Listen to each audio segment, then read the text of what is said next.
John, day 6 I think we're on now, end of the Superbike race, finished 6th in that, very close to a 5th place finish. Yeah. I think your fastest lap since 2016, might be right, might be wrong.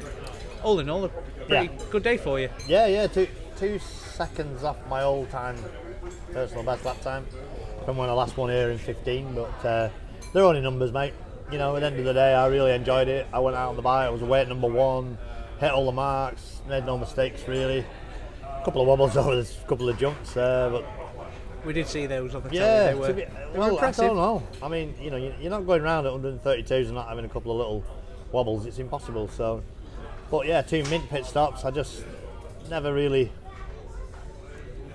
just kept concentrating, just kept riding. You know, I got a little bit of a nice toe off Davey Todd on lap 4. He dragged me up the order a little bit, and I was looking at my pit board on lap 5 and 6. I'm like, I just I can't remember, plus 0.5, plus 1 or minus. I was like, oh Jesus, just a bit of a scrappy lap 5, but lap 6 strong lap again into 132s and good strong safe. You know, ripped to the line and missed out by 2 seconds and just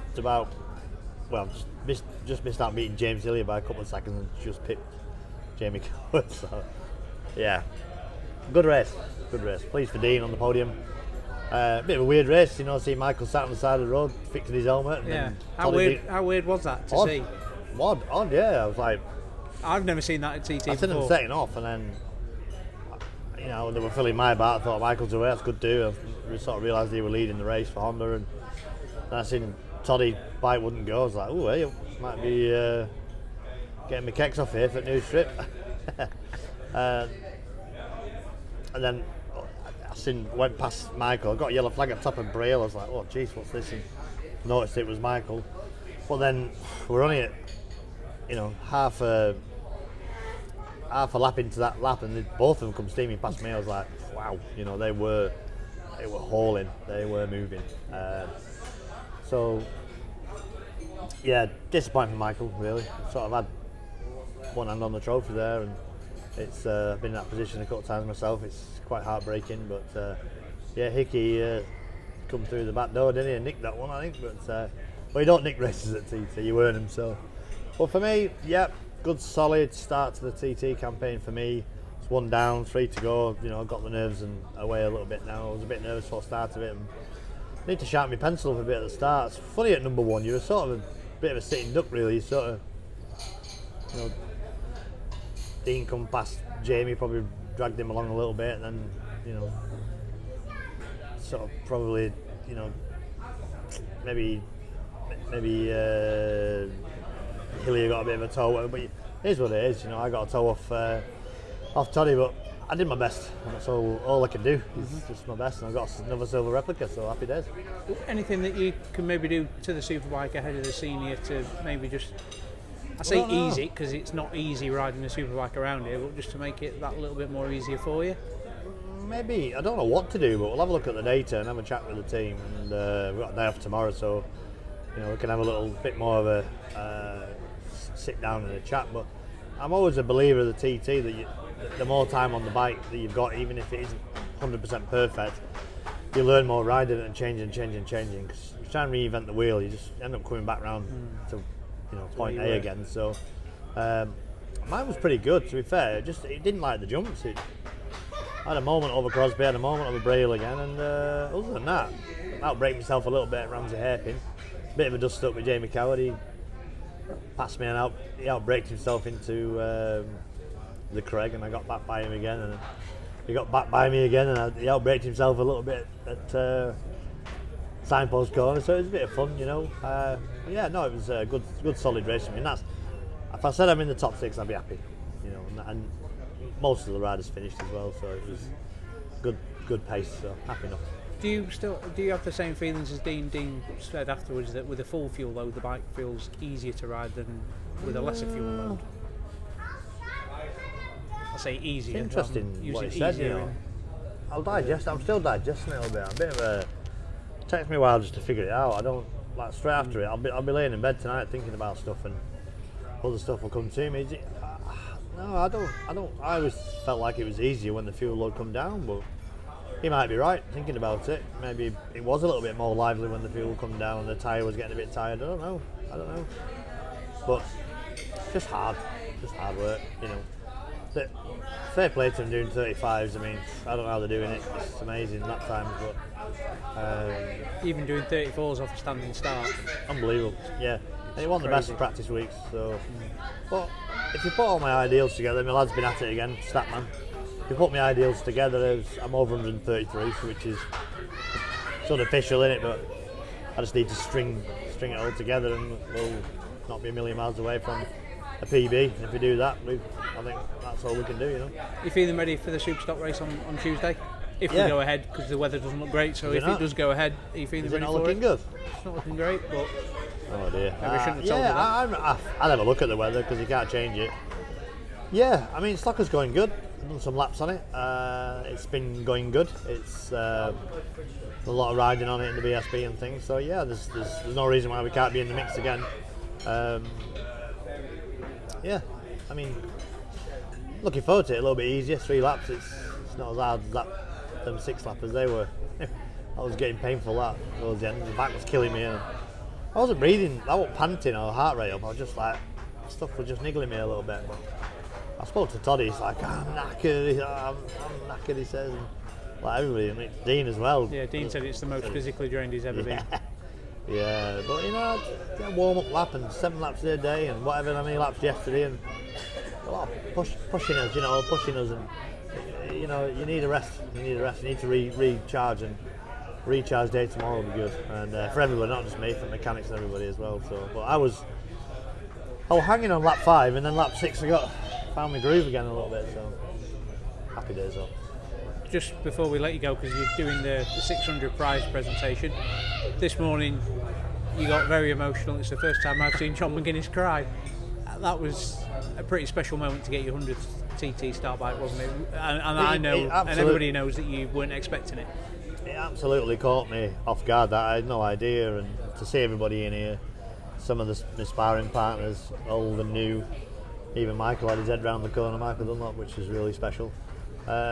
You know, mum, dad, and everybody floating about, and you know, some of the mechanics that we had a lot of success with over the years. And I got up there, stuttered a little bit, didn't know what to say. But reflecting back on it now, I mean, you know, all them pictures tell a story. You know, from a 2-stroke to a 4-stroke, from 125, 250, 400 single, into electric bike, into fly-by-wire, into traction control, blah blah blah. You know, slicks, treaded tyres, wet races. And the friends, the camaraderie, the crack, the banter, all them things, the way the things have changed at the TT. You know, we're sat in a massive under hospitality suite. It was, you know, we used to garage at Linden Grove over there, and we used to bring the bikes across in a van or push them over, and that's how we did it. You know, but now it's, you know, so it's quite emotional for me, yeah, because all them memories come flooding back. My first start in the pissing rain at 96 and 5:15 in the morning. On my little 250 on Birdie's bike, and obviously Birdie, I wouldn't be here without Birdie, and Birdie's gone now, and Becky's mum's died in January, so you know, Becky's mum's not missed many of my races around here, you know, just an unsung hero under the radar that would always be supportive of me. So yeah, it was really special and important to me. I love my bikes. I've got a big bike collection, and I mean, that, you know, that's the icing on the cake. That thing to have my 100 start bike, you know, and we started our 109th start today, so we're still soldiering on. Where's that bike going to go? Oh, Becky says I can have it in the Becky house. say it's in the house? Yeah, going in the living room? Sneak that one in the house. No chance through the living room, but they'll go in the hallway. Hallway's big enough for a couple of bikes, so yeah, we're going through the journey. I got my first winning bike there, the first 130 bike, and then I've got the 100 start bike. So chaos in the old. Chaos in here, hospitality. Yeah. So we can start playing. We can start playing hide and seek in a minute. Yep. Dean's missus, being a mother, kids running around everywhere. That's how it should be. But yeah, dead proud to have it. You know, Fletch give me it. They don't have to give me it. They could have done anything with it, but they gave it to me personally, so it means a lot. Spot on. Well, we better leave you. You've got prize presentation to do. We'll catch up with you on Tuesday after the Superstock race. Jamie, Day 6 I think we're on, but we didn't catch up with you yesterday after the Supersport because I wanted to let you just stew on it, unfortunately. Yeah. So let's look at yesterday. Obviously the Supersport race running really strongly, but then after the pit stop, bit of an issue. So just talk us through what happened. The Supersport race were going really good. Like I said, Dean had caught us up on the road and we were following Dean round, and our bike were a little bit stronger in the straights and he was a bit faster through the slower stuff, should we say. So I was trying to get past him, give him a tow, and then letting him pass, and then just working together really. But yeah, it's a long story, I'm not going to bore you, but it's a problem with I don't know if it's Metronics or the Mikal and the Triumph. It's not just us, it's other teams that are running this new Triumph have had the same issue before. I don't know if you remember Luke Stapleford at British Superbikes in Navarra, race 2, he had the same issue. Put out on the line. It's something to do with that system and the Triumph, that the engine just turns off. So on the second lap of coming down Glencutcher Road, and it turned itself off and you can't restart on the button, so I had to refreshed its brain, came into pits, did the pit stop, set off and went out of pit lane, and unfortunately did it again, which I was hoping it wasn't going to do, but because I've had this issue at the Navarra, the same thing, I turned it on and off the first time, went up the hill and it stopped again, so I kind of anticipated it happening, but unfortunately I didn't want it to happen in the race, we say, but until then it was going really good, so I'm a bit unfortunate. It's something out of our control as well that we can't really sort as a team, because that device is given to us as a team to bring the level playing field with the British or the Supersport class. So it's just a standard thing, isn't it? Yeah, it's just a standard thing for like Ducatis, the Triumphs and the 750 Suzukis to bring them in line with the 600s to make it an even playing field, should we say. So it's something that we can't sort, because we can't go in there and change anything because it's illegal. So yeah, unfortunately this has happened to us, and we're hoping it ain't going to happen in the race 2, but it might rise or rear its head again. But the guys have done a bit of work on the dyno and found a little bit of an issue that they think it might be, but we don't know if it's going to fix it or not. So we'll find out. We'll find out in race 2, and hopefully it doesn't happen and we can get a good finish. Let's look at today then. Let's talk about the positives. Real positive Superbike race for you today. Fastest you've ever been around the Ironman TT. You must be absolutely chuffed to bits with today. Honestly, before we went out for the morning warm up, and we've made another change and went out for the morning warm up, and when I came back the bike was exactly the same. So before the race I actually spoke to the team owner Kevin and said, look, if it's the same after 2 laps and I come into the pits, I'm going to have to can it, because I can't ride this. It's going to hurt me eventually. So the guys just looked at the data before the race, in between the warm up and the race, and made quite a drastic change, and I set off, and it actually felt a lot better. I could actually ride it like I wanted to ride it, should we say. So I just kept plugging away, building confidence with the bike, because you know yourself, I've been going to bed on a night time and thinking about it, and getting up in the morning and thinking about it, and it's the last thing you need. It's not like me normally as well. Normally I'm quite relaxed and chilled out, but I've been really nervous when I've been walking up to the start line, and it's just knocked my confidence a little bit. But now after 6 laps the bike feels a lot better, and then on that last lap we did just shy of 133, my fastest ever lap round here, and I know we've gone in the right direction now, and we're making more changes to find a bit more rear end grip, and we should be even faster again, and I feel really confident with the bike now. So I'm really pleased with the result. We were relying 5, but unfortunately we had a bit of an issue in the second pit stop, because obviously running stock bike and no quick release wheel and all that sort of stuff. The pads fell out of the rear caliper, so yeah, I'm in a lot better place, we say, moving forward for the rest of the week. Just talking about those changes to the big bike, obviously, like you say, it's been a really difficult few days with that bike. Do you feel now you broke the back of the difficulties with it, and you're now heading towards sort of the light, you can see the light at the end of the tunnel? Yeah, that's what, like I was saying before, all week it's just been the same. We've been making changes, it's been the same, and then we made a change in that just for the race, and like I say, we can see the light at the end of the tunnel now, me and the team. I feel a lot more confident with the bike. I know when I go up there for the Superstock race that I'll be a lot happier, should we say, with the jumping on the bike and setting off, so we know we can improve it still. So I'm looking forward to the rest of the week now, to be fair. Let's look at the rest of the week then. Obviously, day off tomorrow. I bet you cannot wait for a day off. What are the plans? Sit on the beach and just turn your phone off? My little lass has been selling loom bands for ice cream, so I'm going to get her to treat me to an ice cream tomorrow, I think, somewhere. So, and then go sit on the beach, probably throw some pebbles in the sea with the kids, and then just relax and recover a little bit, get plenty of nutrition and food down here, and just get ready for the rest of the week. And like I said, now we've sorted this problem with the big bike. I can go to bed tonight a lot happier person, and when I walk up there on Tuesday, I'll be a lot more confident, shall we say. Let's talk about Tuesday then. Obviously, stock race and super twin race. Super twin race. Let's look at that after the stock race. Are you looking forward to that stock race? Because the time that you've done today on the bike that you are going to be running in that race, you'd be fairly within a good place if you can keep those times up. Yeah, if I can. I know I can. Because I did that lap time on my own on that last race, and I'm hoping. Like I said, I feel quite confident with the bike now, and I believe, like I said, we should be fighting for top 5 at least, and maybe even a podium finish if we can. I know Dean's riding really well, so he's setting off behind me. I'm hoping not to see him, but he probably will come past at some point, and when we're on equal machinery, I might be able to stay with him and get towed along a little bit, which will be nice, So the times that we've been doing, the times we did in that last race were pretty good. So I'm really looking forward to like I said, now with the confidence back and the bike handling a lot better, I'm really looking forward to it, to be fair. Super twin race then. We both know it's probably your best chance of a real good result, shall we say. I'm really excited. I'm really excited for that.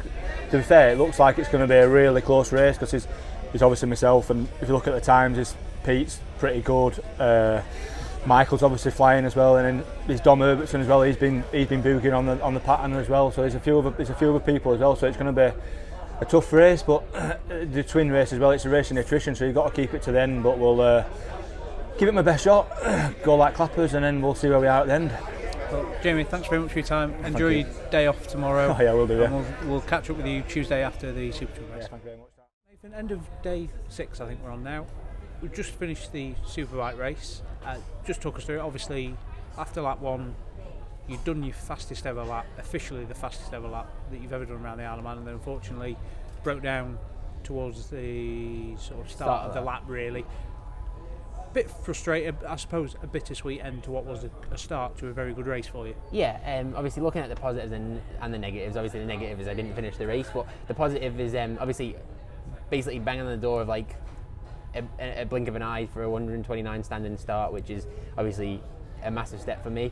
And obviously I knew what I had in me for the race, and I knew what I was capable of, but obviously unfortunately didn't get to show that. But unfortunately the quick shifter broke going on to lap 2. I was just before Balagari. The quick shifter broke, but things happen for a reason, and like you say, it wasn't meant to be, but it's making me more determined, ready for Tuesday. How did you feel on that first lap? Obviously it is the quickest you've ever been around the Isle of Man, so like you say, you've got to take the positives out of it. From a standing start, it's pretty incredible to be just short of a 129. Yeah, exactly. And I was in, I think P12 on the first lap, but P12 and the gap to 8th was a matter of 5 seconds between us. So like you say, no, that on that lap the bike felt great. Do you know what I mean? And I was just saying that to Spider and the team. I said, to be fair, other than the obviously issue, the bike was actually fantastic, and I was trying to stay calm. Obviously knew there was going to be 5 more laps, so I was looking forward to it. But like I say, taking the positives out of it, my fastest lap, the bike felt good, and we're ready to rock on Tuesday after we sort the little issue out. I suppose it is a stock bike that you're riding in the Superbike race, just short of 129. You know that really, if you can run those times in the Superbike race, if you can run them in the stock race, you're going to be kind of thereabouts for a decent top 10, top 8 finish. If you can finish the race. Exactly, that's it. So and it's 3 laps as well. So that is obviously like a short dash as well. So we in first lap, get out and get a solid, obviously flying lap on the last lap. I'm looking forward to it, and obviously not finishing today, I've got a bit between my teeth now. I kind of wish I was going racing tomorrow and not having a day off, because I know what I can do, and I was obviously looking forward to it. But I'll take all of that and make it a positive, and hopefully on Tuesday when we're doing a little roundup, it'll be a much better situation. Just talk to us about how you're feeling on the bike. Obviously with your leg, you're feeling a lot more comfortable now. Yeah. With obviously the situation. Yeah. So obviously, if you're at the Northwest 200 or you see me hobbling around the Northwest 200. It wasn't probably ideal, but if you see me walking around the paddock now, I've obviously got a little limp, but I've always had a little limp, obviously with all my injuries. So, and on the bike, it's night and day difference compared to the Northwest 200, and that's also another thing. I've had this little blip in Spain, in 10-11 weeks ago now, and I've come back here, and I don't think anybody expected me to be where I am because of that. And like you say, I'm faster than I've been, and I'm really looking forward to it. And like you say, I can't wait to get going again. And obviously, a day off now, and we'll just regroup. Hopefully someone on board will come out of the race at the front, because obviously that was a really good race, and I can learn a few things from that, and obviously I'm never stopping watching things to see where I can improve. What are the plans for tomorrow for your day off then? I might go down to work. Yeah, I might go down to work. We literally just said that. I might go down to work and sort a few things out, because I like to keep busy. There's no point in hanging around, do you know what I mean? And no point, the day'll just drag on, so we'll nip down to work, do a few bits and pieces, and get ready for Tuesday. Well, Nath, spot on, thank you very much. Congratulations on your fastest ever lap around the Isle of Man, and we'll catch up with you on Tuesday after the Supersport race. Thank you very much.